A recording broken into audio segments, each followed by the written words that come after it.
ఎక్కడైతే తిను ఇది రియాక్ట్ అవ్వట్లేదు, ఒక ఆడదాని దగ్గరికి కదా వెళ్ళాడని అనుకుంటుంది. మాలో ఏంటంటే ఒక అమ్మాయి దగ్గరికి వెళ్ళినా కూడా ఓకే వీడు కకృతితో వెళ్ళాడు, నా మొగుడే కదా, ఎంత తిరిగి వచ్చినా కూడా బస్ స్టాప్ దగ్గరికి రావాలి, ఆ బస్ డిపోలోనే ఉండాలి కదా అని నేను అనుకుని అలా సర్దుకుపోయాను.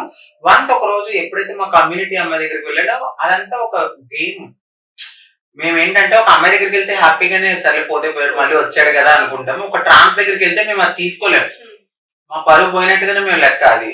సో నేను అది తీసుకోలేకపోయాను. బట్ ఆ అబ్బాయి ఏమనుకున్నాడంటే ట్రాన్స్ దగ్గరికి వెళ్ళినట్టు వెళ్ళి గొడవ పెట్టుకుని విడిపోయి ఆ అమ్మాయితో ఉందామని ఫిక్స్ అయ్యే ఇదంతా స్క్రిప్ట్.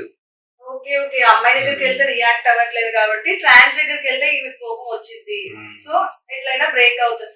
బ్రేక్ అయిపోయి మళ్ళీ అమ్మాయిని చేసుకోవచ్చు కదా, మళ్ళీ మీ మీదకి వచ్చి యూట్యూబ్ పెట్టి వీడియోస్. నేను అదే బాధపడ్డా. సో నేనేమనుకున్నానంటే అయిపోయింది గొడవ అయిన తర్వాత, ఫస్ట్ డే అయిపోయింది, మళ్ళీ నెక్స్ట్ డే కూడా ఆ అమ్మాయి దగ్గరికి వచ్చినప్పుడు నేను క్యాచ్ చేశాను. ఫస్ట్ టైం వచ్చినప్పుడు నేను పార్టీలో ఉన్నాను, నాకు చెప్పారు, కానీ ఆ సిచ్యువేషన్ లో అక్కడ జరగలేదంట, వేరే ఫ్రెండ్ ఉన్నారు. సో నెక్స్ట్ టైం వెళ్ళినప్పుడు మాత్రం మేము లోపల ఉన్నాను, లోపల వేరే దాంట్లో ఉన్నాను, తను డైరెక్ట్ ఆ అమ్మాయి రూమ్ లోకి వెళ్ళాడు. సో సడన్ గా మళ్ళీ ఎందుకో బయటకు వచ్చి మమ్మల్ని చూసి పరిగెత్తుకుంటూ వెళ్ళిపోతున్నాడు. సో అప్పుడు నేను క్యాచ్ చేశాను అనమాట. సో ఆ వీడియో కూడా నేను అది వాళ్ళ ఇంట్లో పంపించాము, ఇదంతా పెద్ద ఇష్యూ అయ్యింది.